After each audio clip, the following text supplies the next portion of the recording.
Hello students, welcome back to your own learning platform Vedika Commerce classes. Today we are going to continue on NPO non-profit organization और आज हम receipt and payment पढ़ने जा रहे हैं। उसके अंदर 3 अकाउंट बनते हैं। कौन सा था? First was receipt and payment account, second was income expenditure account and third one was balance sheet. तो वन बाय वन हम उसको पढ़ेंगे। अभी इस क्लास के अंदर हम रिसीट एंड पेमेंट अकाउंट पढ़ने जा रहे हैं। होता क्या है receipt and payment account? Purely cash का स्टेटमेंट होता है।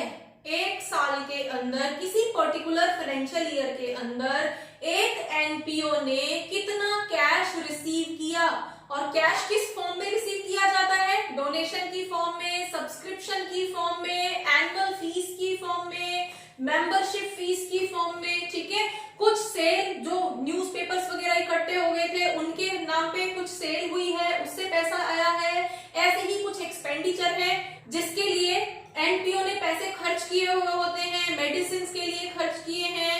ठीक है, देन स्टेडियम बनाने के लिए पैसे खर्च किए हैं, किसी भी फॉर्म में पैसा खर्च हुआ है। तो receipt and payment is basically the statement of cash. ठीक है, एंड कैश इक्विवेलेंट, सिर्फ कैश वो नहीं जो हार्ड कैश हमारे हाथ में है, नहीं। Cash includes cash and all those things which can be easily converted into cash very soon. बहुत जल्दी जिन चीजों को कैश में कन्वर्ट कर लिया जाता है वो सब भी हमारे कैश इक्विवेलेंट या कैश ही माने जाते हैं। जैसे कि हमारा बैंक बैलेंस ऑलरेडी कैश है, जब रिक्वायरमेंट है तब हम निकाल लेते हैं उसमें से। तो यहाँ पे उस कैश के अंदर कैश एंड बैंक बैलेंस दोनों इंक्लूड माना जाता है। तो यहाँ पे हम कैश का स्टेटमेंट बना रहे हैं कि हमारे पास फाइनली इस पर्टिकुलर ईयर में कैश आया कितना और हमने कैश खर्च कितना किया। और at the end of the year हमारे पास कितना सरप्लस या डेफिसिट बचा। इररिस्पेक्टिव ऑफ कि ये रेवेन्यू नेचर का एक्सपेंडिचर था या कैपिटल नेचर का एक्सपेंडिचर था या कैपिटल नेचर की फॉर्म में हमें फंड मिला है, ऐसा हम यहाँ पे कोई सेग्रीगेशन नहीं करते हैं। ये सिर्फ और सिर्फ जैसे हमने कैश बुक की थी ना, कैश बुक बनाई थी 11th क्लास के अंदर। अब कैश बुक में क्या था? कैश आया, चेक आया तो हमने रिकॉर्ड कर दिया, चेक गया तो हमने रिकॉर्ड कर दिया, पेमेंट में रिकॉर्ड कर दिया, है ना। एक तरफ इनकम लिखी थी, एक तरफ एक्सपेंसेस लिखे थे और बैलेंस निकाल दिया था। सेम वही चीज हमारी रिसीट एंड पेमेंट अकाउंट के अंदर एनपीओ ऑर्गेनाइजेशंस के लिए बनाया जाता है। लेकिन फिर भी यहाँ पे कुछ डिफरेंसेस हैं कैश बुक में और रिसीट एंड पेमेंट अकाउंट में, उसको हम इसी क्लास के अंदर कवर करेंगे। तो उससे पहले हम कुछ फीचर्स समझ लेते हैं इसके, जैसे कि नेचर। कैसा नेचर है रिसीट एंड पेमेंट अकाउंट का? कैश बेसिस है, कैश नेचर है, कैश आया, कैश खर्च हुआ। तो हम इसको समरी ऑफ कैश भी बोल सकते हैं। Cash incoming means summary of cash incoming and cash outgoing. Next, basis of preparing. अब बेसिस क्या है इसका? कैश बेसिस पे ही तो बन रहा है। कैश आ गया तो रिकॉर्ड कर देंगे, कैश चला गया तो रिकॉर्ड कर देंगे। तो इसका बेस क्या है? Only cash. और इस तरह के ऑर्गेनाइजेशन सिर्फ और सिर्फ कैश में डील करते हैं, क्रेडिट का यहाँ पे कोई फंडा नहीं होता। नेक्स्ट, कैपिटल और रेवेन्यू। अब यहाँ पे कोई सेग्रीगेशन नहीं होता कि कैपिटल नेचर के एक्सपेंडिचर है या रेवेन्यू नेचर का एक्सपेंडिचर है। यहाँ पे कोई मतलब नहीं है। बस पैसा आया तो इनकम रिकॉर्ड कर देंगे, पैसा खर्च हुआ तो एक्सपेंडिचर रिकॉर्ड कर देंगे, बस। Receipt and payment, clear? There is no classification of capital nature and revenue nature. ठीक है, कैपिटल नेचर में हमें फंडिंग हुई है, स्पेसिफिक डोनेशन के नाम पे हमें कुछ फंडिंग हुई है, हम रिसीट में लिख देंगे। अगर हमें किसी भी एक्सपेंस के लिए उसको खर्च करना पड़ा है, हम उसको चाहे वो रेवेन्यू नेचर का हो चाहे वो कैपिटल नेचर का हो, हम उसकी पेमेंट में लिख देंगे। Next, period. कितने पीरियड के लिए बनाया जाता है? उस पर्टिकुलर फाइनेंशियल ईयर में हमें जितना कैश रिसीव हुआ है या हमने जितना कैश खर्च किया है उस चीज के लिए हमारा रिसीट एंड पेमेंट अकाउंट बनता है। ठीक है, अब वो कैश हमें इसी साल के लिए मिला था, पिछले साल का आउटस्टैंडिंग था वो मिला है, या नेक्स्ट ईयर के लिए एडवांस मिला है, इस तरह की कोई भी कैलकुलेशंस यहाँ पे नहीं होती, बिल्कुल भी टेक्निकल होता ही नहीं है। सिंपली इनकम मिली है, रिसीट में लिख दो, ठीक है, एक्सपेंस हुआ है, पेमेंट में लिख दो, खत्म, ठीक है। टेक्निकल इसमें जाना ही नहीं है बिल्कुल भी। तो पीरियड हमारा क्या है, for this particular year, but whatever subscription is received in that particular year is not classified into advance or prepaid, ठीक है। तो यहां पे कोई भी नो कैलकुलेशन ऑफ प्रीपेड और advance, there is no current year, no previous year, no future year, ऐसा कोई भी यहाँ पे अपकमिंग ईयर ऐसा कुछ नहीं होता है। बस ये रिकॉर्ड किया जाता है कि इस पर्टिकुलर फाइनेंशियल ईयर में कितना पैसा मिला या कितना पैसा खर्च हुआ।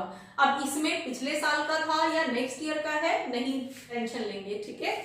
Next opening and closing balance. अब ओपनिंग और क्लोजिंग बैलेंस हम तो कैश में ही कर रहे हैं ना, तो ओपनिंग बैलेंस क्लोजिंग बैलेंस भी हमारे कैश में ही होंगे।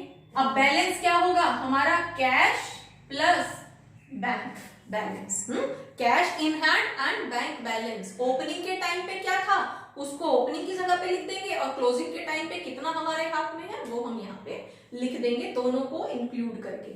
Next one is adjustment. हम अभी पढ़ रहे थे कि हमें यहाँ पे आउटस्टैंडिंग नहीं पढ़नी है, हमें यहाँ पे कोई एडवांस नहीं पढ़ना है, कोई भी एडजस्टमेंट हमें यहाँ पे करनी ही नहीं है। हमें जो भी सब्सक्रिप्शन मिला है उसमें कितना पिछले साल का था, कितना नेक्स्ट ईयर का है, हमें लेना ही नहीं है। Next purpose. अब ये फिर हम बना क्यों रहे हैं, जब हमें पता ही नहीं है, जब हमें कोई एडजस्टमेंट करनी ही नहीं है, तो हम क्यों बना रहे हैं, हम सिर्फ और सिर्फ ये जानने के लिए रिसीट एंड पेमेंट अकाउंट बना रहे हैं कि इस फाइनेंशियल ईयर में टोटल कितना कैश आया और कितना कैश खर्च हुआ, बस, ठीक है। मतलब इस पर्टिकुलर फाइनेंशियल ईयर में हमारे पास कितना पैसा डोनेशन की फॉर्म में, सब्सक्रिप्शन की फॉर्म में या किसी भी सोर्स से रिसीव हुआ और कितना पैसा खर्च हुआ, उसके रिकॉर्ड के लिए हम रिसीट एंड पेमेंट अकाउंट बना रहे हैं, ठीक है। To know the status of cash in any financial year without segregating in advance और इन आउटस्टैंडिंग, ठीक है। अब सारे फीचर्स तो हमारे मोर और लेस कैश बुक जैसे ही हैं जो हमने 11th में की थी, तो अब ये रिसीट एंड अकाउंट बनाने की दोबारा जरूरत क्यों पड़ी, तो क्या डिफरेंस होता है दोनों के बीच में, कैश बुक में और रिसीट एंड पेमेंट में, हम कर लेते हैं। अब अगर हम डिफरेंशिएट करते हैं अपने रिसीट एंड पेमेंट अकाउंट को और कैश बुक को, तो उसमें कुछ माइनर से डिफरेंसेस हैं। हमने ओवरऑल पढ़ा था कि हमारा रिसीट एंड पेमेंट बिल्कुल same to same cash book जैसा होता है, लेकिन फिर भी आप अकाउंट्स के स्टूडेंट्स हो तो कुछ माइनर डिफरेंसेस होते हैं जो आपको पता होने चाहिए, ठीक है। जैसे कि बेसिस। बेसिस क्या है, रिसीट एंड पेमेंट किस बेसिस पे बनाया जाता है, receipt and payment is an annual summary of cash book, ठीक है। हमारे पूरे साल में जितने भी इनकमिंग हुई, जितनी भी रिसीट हुई, जितने भी पेमेंट हुए, उसका एक at the end of financial year एक स्टेटमेंट बना दिया, that is called receipt and payment. लेकिन जब हमने कैश बुक बनाया था तो कैश बुक में क्या हमने at the end of the year prepare किया था, नहीं। जैसे ही हमारी कोई भी ट्रांजैक्शन हो रही थी वैसे ही हम रिकॉर्ड कर रहे थे, मंथली बेसिस पे कर रहे थे, वीकली बेसिस पे कर रहे थे, हमें चेक रिसीव हुआ था तब कर रहे थे, चेक बाउंस हुआ था तब भी रिकॉर्ड कर रहे थे। तो each and every transaction was recorded in cash book, है ना, याद है ना। तो हमारे पास यहाँ पे क्या था, each and every transaction was recorded, है ना, ठीक है। जबकि रिसीट एंड पेमेंट में हम हर एक ट्रांजैक्शन को ऐसा नहीं कि हम छोड़ रहे हैं, रिकॉर्ड सारी कर रहे हैं, लेकिन हम ओवरऑल समरी प्रिपेयर कर रहे हैं उसकी at the end of year कि पूरे साल में इतना कैश वहां से आया, इतना कैश इस सोर्स से मिला और इतना कैश वहां पे खर्च हुआ, वगैरह वगैरह वगैरह, ठीक है। दूसरी तरफ पीरियड। अब यहां पे हमने क्या बोला, पीरियड हम तो एनुअली कर रहे हैं इसको, एनुअली कर रहे हैं ना, साल के एंड में कैलकुलेट कर रहे हैं कितना मिला कितना खर्च हुआ।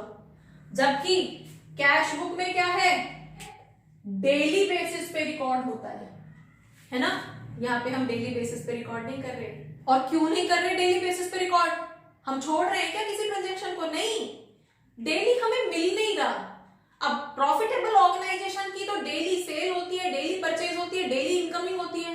एनपीओ में तो नहीं होती ना, इसलिए डेली नहीं रिकॉर्ड करते। नेक्स्ट, अब डेट हमारे पास क्या रहेगी? यहाँ पे रिसीट एंड पेमेंट के अंदर हम डेट वाइज रिकॉर्ड नहीं करते, ठीक है। जिस डेट में आया था, एक इनकम हमारी, एक जो डोनेशन थी वो जनवरी में मिली थी, एक डोनेशन जुलाई में मिली है, ठीक है। अब पूरे साल में कितनी डोनेशन मिली, कितना सब्सक्रिप्शन लिखा, इसका हमें डेट का हिसाब रखने की जरूरत नहीं पड़ती, क्योंकि हम तो समरी बना रहे हैं। तो हमारे पास यहाँ पे नो डेट, मतलब डेट वाइज रिकॉर्ड ही नहीं होता। दूसरी तरफ कैश बुक में क्या है? कैश बुक में तो सारी ट्रांजैक्शन डेट वाइज रिकॉर्ड होती हैं। किस डेट को चेक मिला था, किस डेट को वो बैंक में डिपॉजिट हुआ, किस डेट को वो बाउंस हो गया, है ना, किस डेट को पेमेंट हुई, XYZ, क्योंकि हम छोटे पीरियड के लिए बनाते हैं उसको। तो यहाँ पे हमारी जो जितनी भी ट्रांजैक्शंस होती है वो डेट वाइज रिकॉर्ड होती है, मतलब क्रोनोलॉजिकल ऑर्डर के अंदर। दूसरा, ऑर्गेनाइजेशन। अब रिसीट एंड पेमेंट कौन से ऑर्गेनाइजेशन में बनता है भाई? एनपीओ में बनता है। और ये कैश बुक प्रॉफिटेबल ऑर्गेनाइजेशंस के लिए बनता है।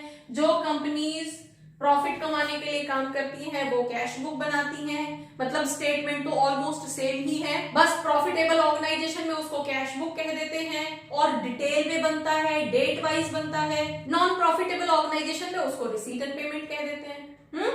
Next, sides. अब हमारे पास रिसीट एंड पेमेंट साइड, नाम से ही समझ आ रहा है, एक साइड रिसीट होती है, रिसीट कॉलम होता है, और दूसरी साइड पेमेंट कॉलम होता है। जबकि हमारे कैश बुक में क्या होगा? कैश बुक में हमारे पास इनकमिंग और आउटगोइंग होती है, ठीक है। हमारे पास जो कॉलम होते थे, these were debited and credit, है ना, क्रेडिट अकाउंट जहां पे जा रहा है कैश, और डेबिट अकाउंट क्योंकि कैश तो एसेट था, है ना, तो एसेट की फॉर्म में जब आ रहा था तो डेबिट और जब खर्च हो रहा था तो क्रेडिट। Then ledger folio. अब जब हम रिसीट एंड पेमेंट में डेट तक नहीं डालते तो क्या हम लेजर फोलियो बनाएंगे? लेजर फोलियो क्या था? लेजर अकाउंट का पेज नंबर, कोई जरूरत ही नहीं है, ठीक है। तो हमारे यहाँ पे नो नीड, हम कोई लेजर फोलियो फॉलो नहीं करते हैं रिसीट एंड पेमेंट में। रिसीट एंड पेमेंट हम पूरे साल की एक समरी बना रहे हैं, दैट्स ऑल, इतना बना रहे हैं, बहुत है। अब एक एक ट्रांजेक्शन की हम डेट भी लिखेंगे, हम उसके साथ उसका लेजर फोलियो भी लिखेंगे, इतनी कैलकुलेशन नहीं होती।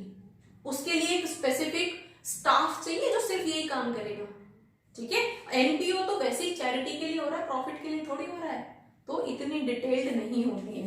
दूसरी तरफ कैश बुक के अंदर, अब प्रॉफिट कमाने वाली कंपनीज कैश बुक बना रही है तो वो लेजर फोलियो भी मेंशन करती हैं, उनकी बहुत सारी ट्रांजैक्शंस हैं, डिटेल में सारी चीजें रिकॉर्ड हो रही हैं, तो वहां पे जरूरत पड़ती है। अब सेम वही फॉर्मेट जो हमारा सिंगल कॉलम कैश बुक का हुआ करता था, वो ही हमारा यहाँ पे रिसीट एंड पेमेंट अकाउंट का होता है।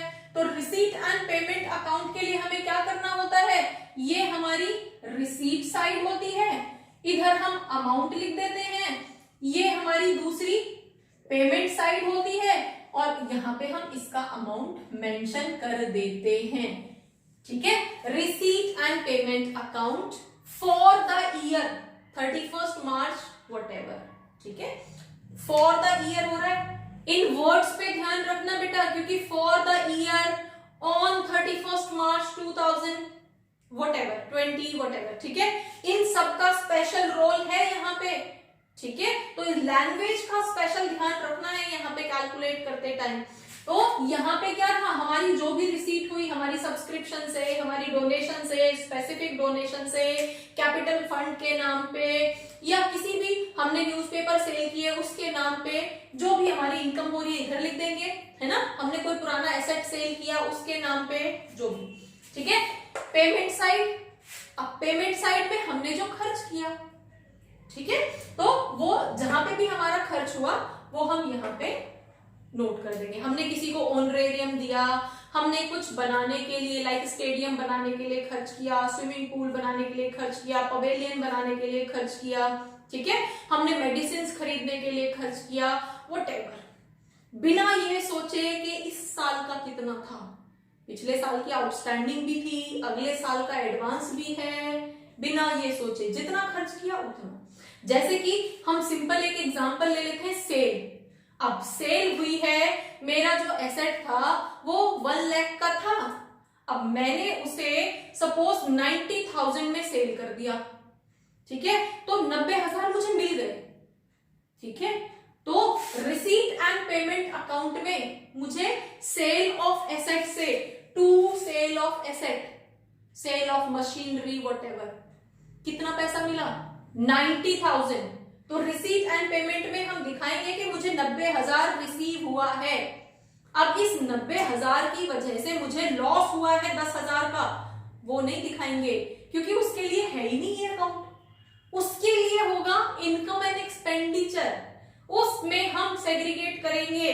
और बहुत इंपॉर्टेंट है, तो उसके लिए आप कंटिन्यू क्लासेस को अटेंड करते रहिए, होपफुली आपको समझ आएगा। जो भी हमने आज रिसीट एंड पेमेंट के अंदर किया है, रिसीट एंड पेमेंट अकाउंट क्या होता है, कैश बुक से कितना सिमिलर है, कितना डिफरेंट है, ठीक है, उसका फॉर्मेट कैसे बनता है, किस तरह से रिकॉर्ड करते हैं, वो सब चीजें आपको समझ आई होंगी। For income and expenditure, balance sheet,